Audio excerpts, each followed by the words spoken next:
Hello, and welcome to Wake Up to Your Life Magic, a podcast dedicated to elevating our leadership through conversations. And today I am so excited because I'm going to have, as you see, Jim Kerr join us today, an executive coach. And we're going to be talking about a little bit about his story, a little bit about his inspiration, what he's chasing in the world, a little bit about challenges he sees and advice he has to give. So I hope you are looking forward to that. You can follow us at Wake Up to Your Life Magic on most social media platforms. Also find us on YouTube. And you can also check out the book at wakeuptoyourlifemagic.com. So welcome, Jim. How are you doing?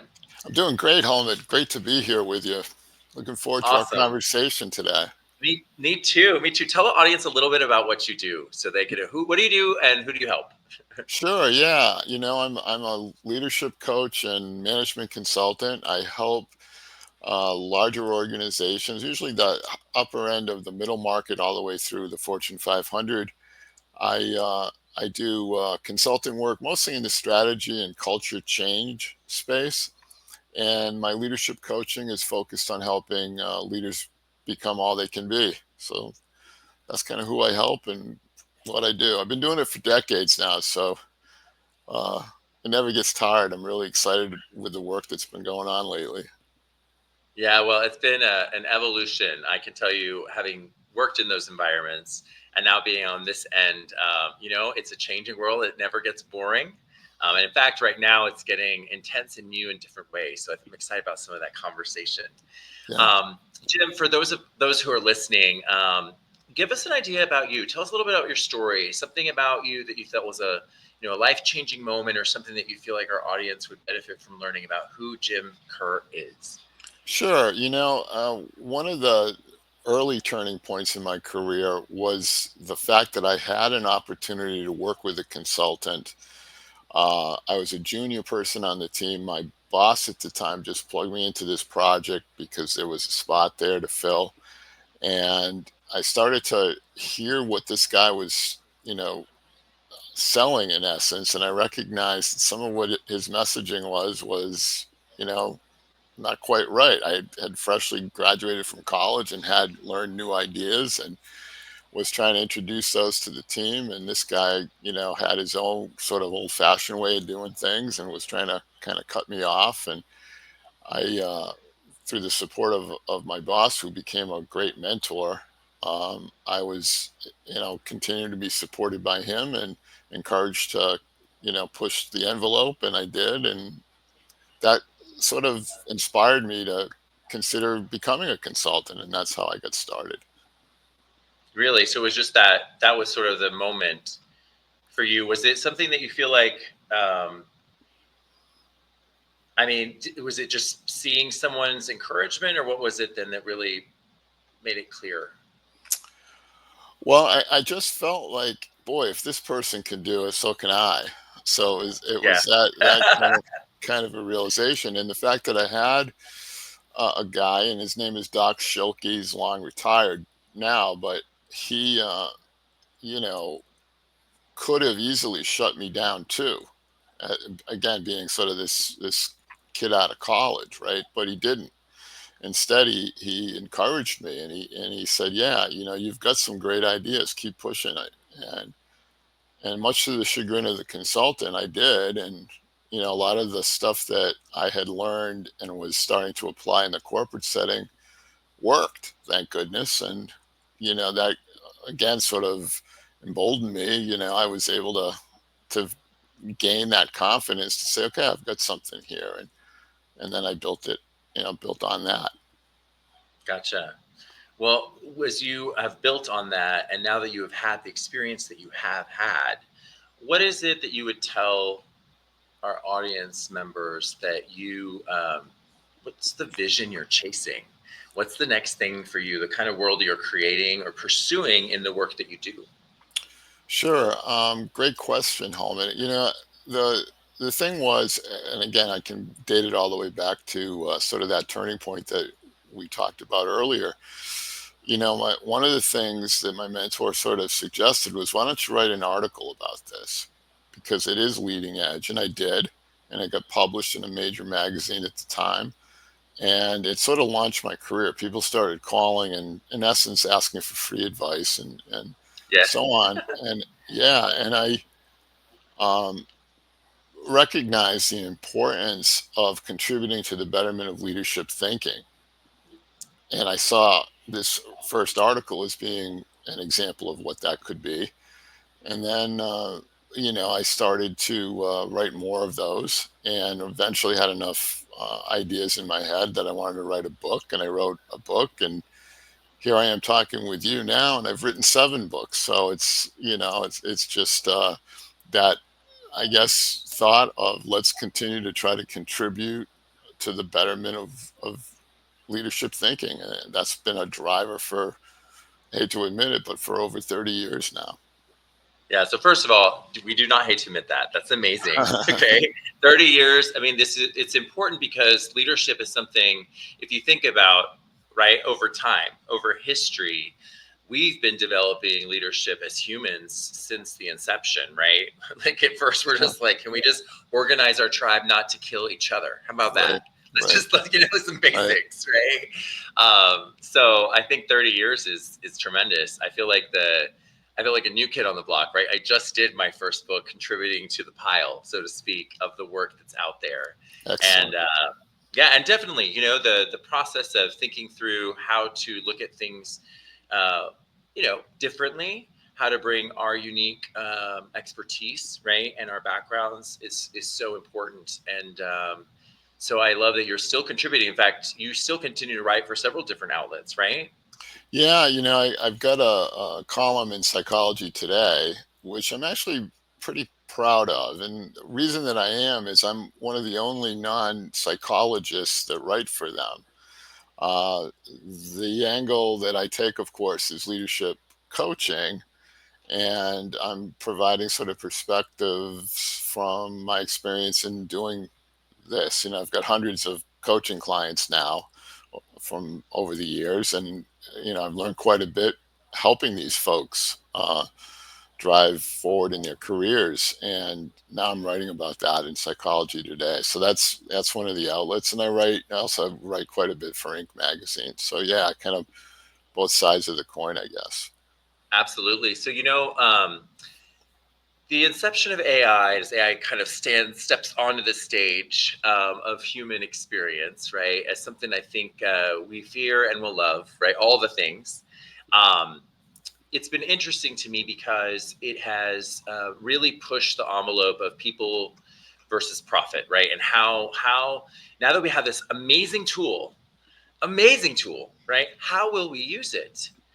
And what I realized in some of my work in corporate, and in the model I teach is the 9-figure leadership model, but I realized that a lot of my decisions and a lot of my success was driven out of my sense of morality, my sense of Mm. spirituality, my sense of connection to my brothers and sisters in work, in as clients or as the shareholders.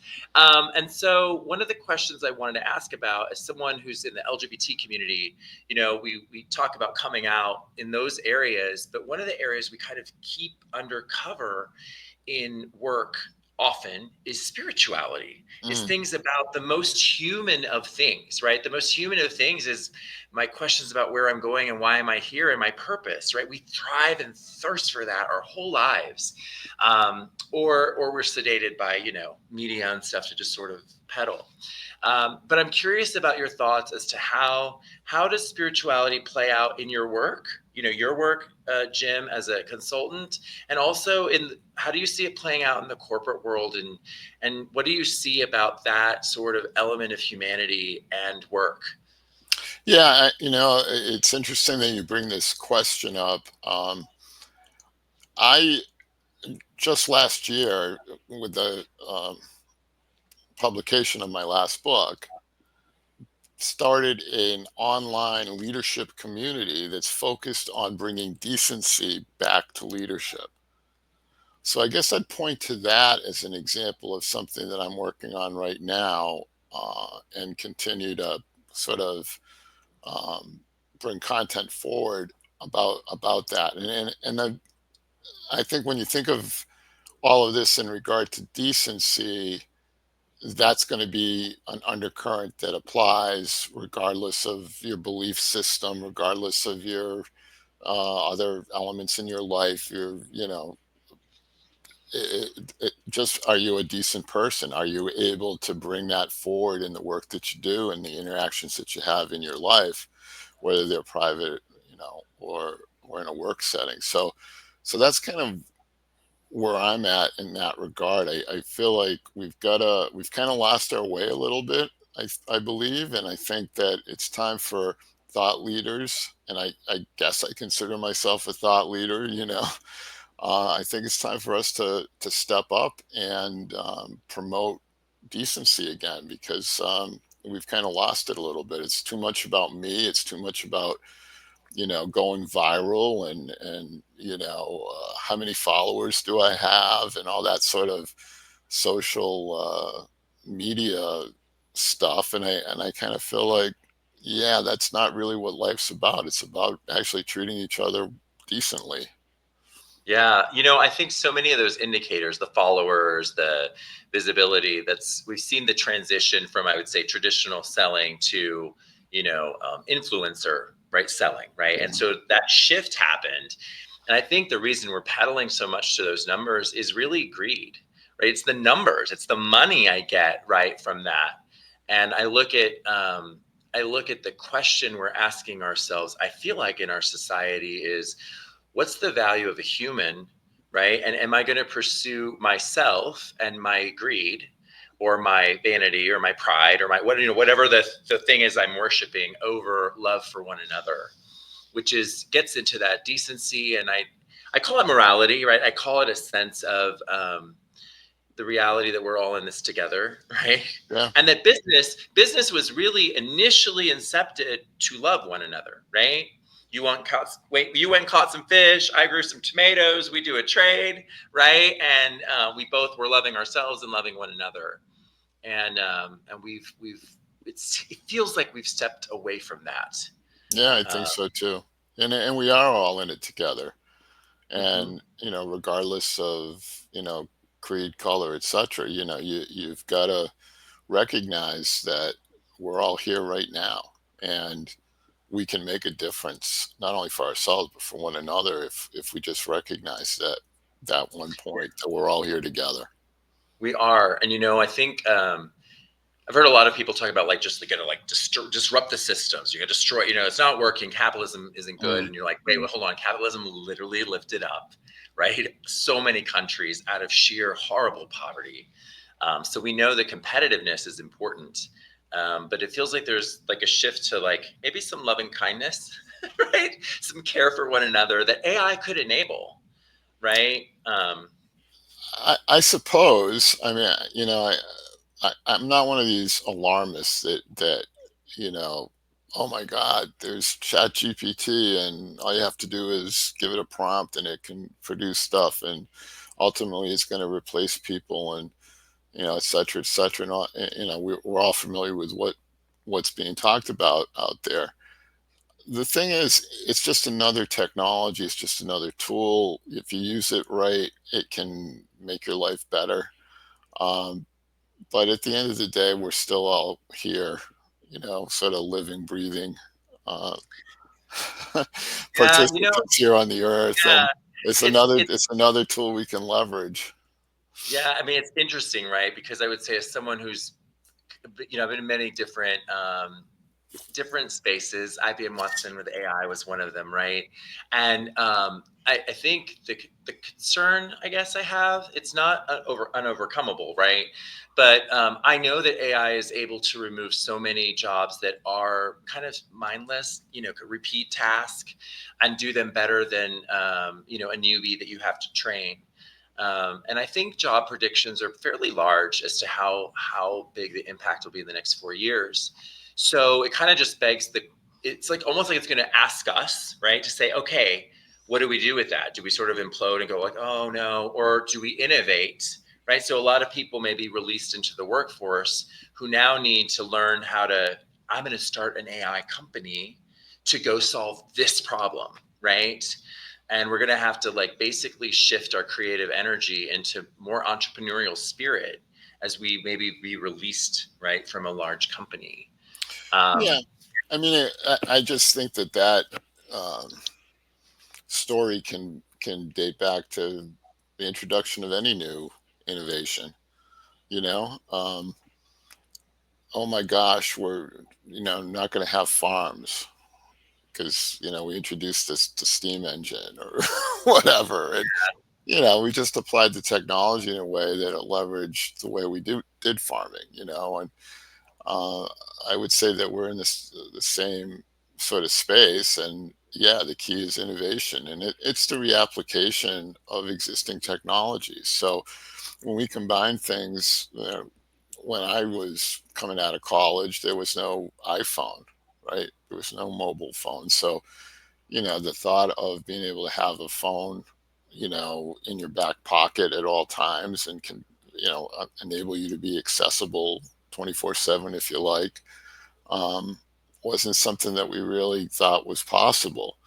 Then we combine that with music, and we combine it with scheduling software and, online stores. And all of a sudden, this thing that we're carrying around with us enables us to do all kinds of stuff. Did people lose jobs? Certainly, but new ones emerged that needed to be filled. And I kind of feel the same way about AI. yeah, I think it's the possibility is there, right? And I think we're going to go through a transition, Yes. because ultimately we're going to need everyone employed. You need someone to buy your products, right? Sure. Yeah. So we will have to find our way there, and I think we're going to wind up being tested as humans to kind of figure out how do we get there in a way that we still keep our principles of teaching a man to fish, right, or a human to fish, right? Yeah, I mean, I think the big difference, and I think this is why there's this alarmist thing going on, recently, is this is the first time an innovation can think, possibly, you know. So, oh wow, what happens? Will we ever get to a day? I just read a really interesting book. It's actually a couple years old now. I read it probably about 2 years ago. Quality Land. I don't know if you've read it, but the book basically describes a world where political figures are AI robots, and people are voting on who they want to be their leader. And Oh, it's an okay. AI robot. And if you close your eyes and you think about the progression of what's going on at the moment, you could imagine a world where that happens, right? You can create an empathetic thinking machine, and one that is able to generate original ideas that are better than anything a human can come up with, and so on. That's a possibility, but do I think it's ever going to happen? Absolutely not, but but Yeah. but might our thinking be augmented by these thinking machines? Absolutely. Aren't they already? Yes. Hasn't this been going Oh, on yeah. for Yeah. You decades? can. For Yeah. sure. I So mean, this I'm is looking just at. an evolution of what we've already started many, many, many years ago. Yeah, I guess I look at it as there's two parts, right? Again, it's like the negative moves fast, right? Fear moves fast, love moves slow. Um, and I definitely see the fear of like, hey, common tasks that we might have employed people get replaced, and so you got to ask yourself the moral question: what do we do with all these humans that can just do these simple tasks, right? As a society, and then the other side of it is, even you can already see in ChatGPT today, I can start to converse with it. ChatGPT could become a replacement to cognitive behavioral therapy. It could help people that have mental illnesses, right, actually work through their challenges. So there's so many possibilities. Literacy, financial literacy, right? The whole way we educate. All of these areas can be completely rethought of. So it is exciting. You're right. It's got both elements. So thank you for that. I appreciate that little. Sure. That's a important piece as I think about our consciousness waking up to what we're creating really will matter. I think in these next years. So tell me, one of the things, Jim, I want to do in this podcast is also give people and audience members an option to see vulnerability, right? Now we're always so Teflon in corporate, right? We want to look together. We've got it all great, which I get, right? When you're leading hundreds of people, I've always like, you got to look right, but we also get to be vulnerable. Share with the audience an area that you feel challenged in, or an area that you look at from a business perspective that you want to improve.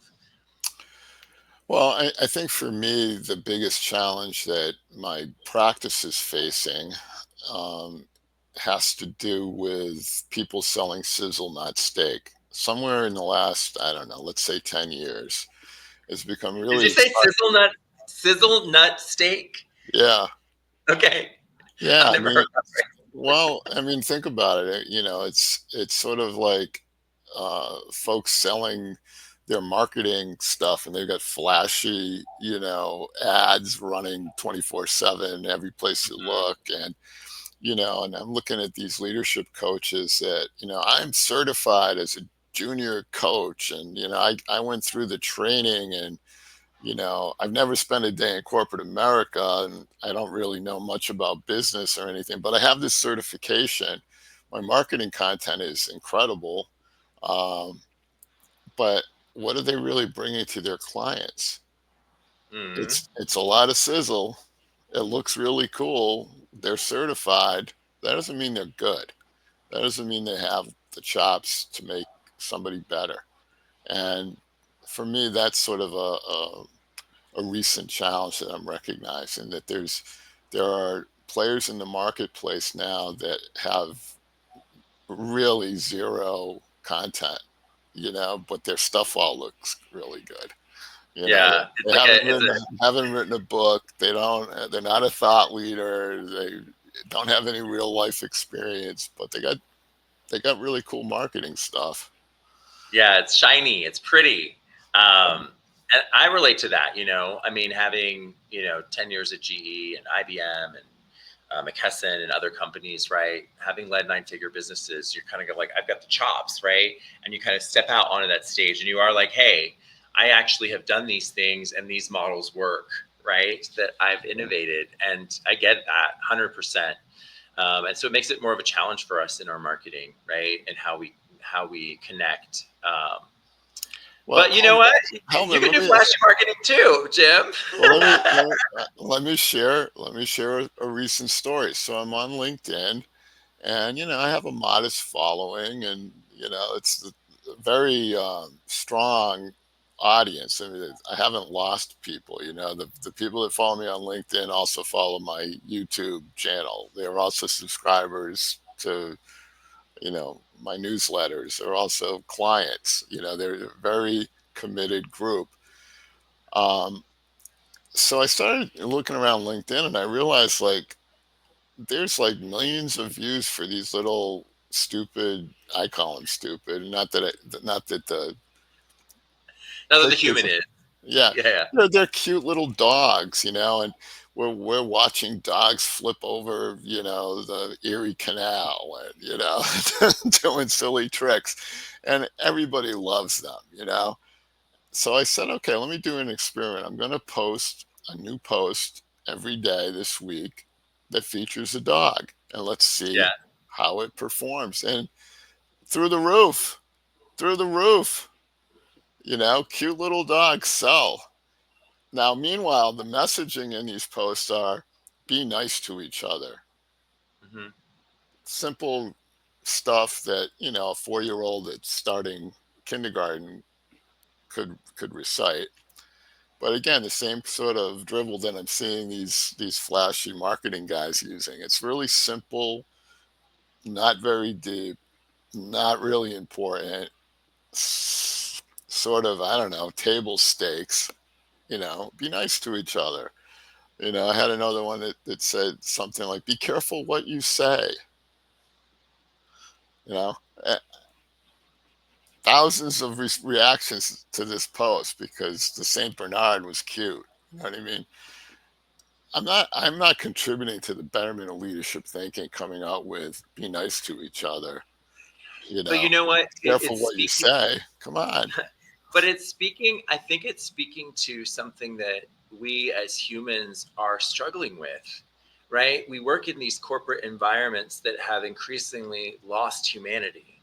Many people are looking at, will my job be replaced? Right?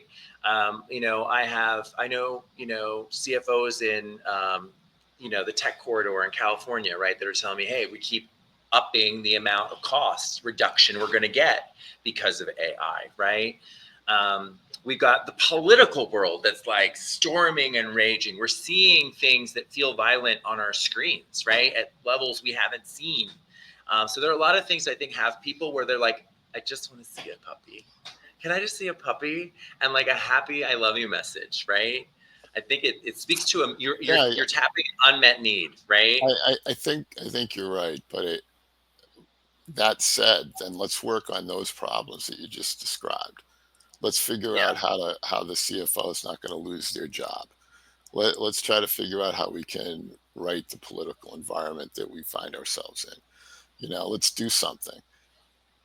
Let's yeah. not We hide need, behind a post that says "be nice to each other." I mean, yeah, okay, I feel good too for about a second, but now let's yeah. fix the problem instead of trying to ignore it. I agree. And I won't go at length on this point, Jim. I think you know that I'm running for mayor of Atlanta. Oh yeah, But I really truly feel like there are so many corporate leaders. This is actually my prayer. My prayer is that there is an opportunity for leaders in corporate who may be impacted, right, or feel like, hey, I'm not really happy here, to go into politics and start doing solution based leadership. What I'm finding as I step onto the stage is I'm like the business logic, right, in my brain. I'm like, oh my gosh, we could do AI, like we could do this with this homeless group. We could do this with the mentally ill, right? Like there are things that we can do. I truly believe that with AI, we're opening up a possibility of solving every ill. We just have to actually want it. We have to desire that outcome. And that's going to take a leadership that is business savvy, right? That has, I call it spiritual focus, right? Like has a calling, right? And then steps into the political fray and drives with solutions. I don't care what color you are, right? Be more committed to the lack of corruption, which is the white of our flag, than any color, right? And just help us steer the nation through what's going to be an amazing time when we get through it. You know? sounds um, good. I yeah, don't live right. in Sign me up. Sign me up. I don't live in Atlanta, but if I did, I'd vote for you. Yeah. Well, thank Just you. But I guess I'm making though a comment right about the way that, and even the listeners in this podcast, it's just a question of, what can you do in the world you have, or what can you do to expand to maybe think of yourself? A lot of corporate leaders, what I'm finding is they don't realize how incredible they are. Like, oh, I went over here and I did this in Israel and I did over this in Africa and then I traveled over here and I love this. And I'm like, that's an incredible thing. That's an incredible skill set to transfer over to politics, right? And help America push forward. So I have a really fun end question, Jim, which is really our advice, right? So you have globs of great experience and so many books worth of fantastic advice. But what's one kernel that you would say, man, if I had known this earlier, this would help so many people? What gift would you like to give the audience? boy, that's a tough one for me. I probably answer it, seven different ways depending on the day of the week. But I do think that the biggest thing that we can do is try to be decent to each other. It's really critical that we pursue at least our professional ambitions with some empathy, willingness to listen and understand, uh, a willingness to share the spotlight and not make it about how many likes did I get and did my latest post go viral, and like knock down the sizzle and make a difference by just being decent with each other. Yeah, I love that. I love that. It's important. It's super important, and we all know it. We know it's important. We just need to feel empowered to do it and realize that every one of us matter in that. It's like a ripple, right? Which is really I think one of the things that we're struggling to believe is that like, hey, like it matters what you do and what you do and what you do. Because if we don't start manifesting a positive outcome, it won't happen, right? And it just feels like a lot to get over. And I'll just say I did my best in the book to encourage us to wake up to the fact we are creating the reality of what's in front of us, and we can create a great outcome over these next years, or we can create a challenging one, right? And we get to decide, right? Just like always, like every generation. Yeah. Um, yeah. Well, thank you so much, Jim. I really appreciate you joining me. And I thank you all for listening. If you want to learn more, Jim, where can they go to learn more about you? Well, check out the leadership community that I mentioned. It's based on decency. It's called indispensable-coaching.com. And there you'll find some really good content and some opportunities to develop your leadership chops. Awesome. Thank you so much. And if you want to check out any of my 9-figure leadership programs, you can check me out at drhelmutlove.com. Thanks so much, everyone. So long.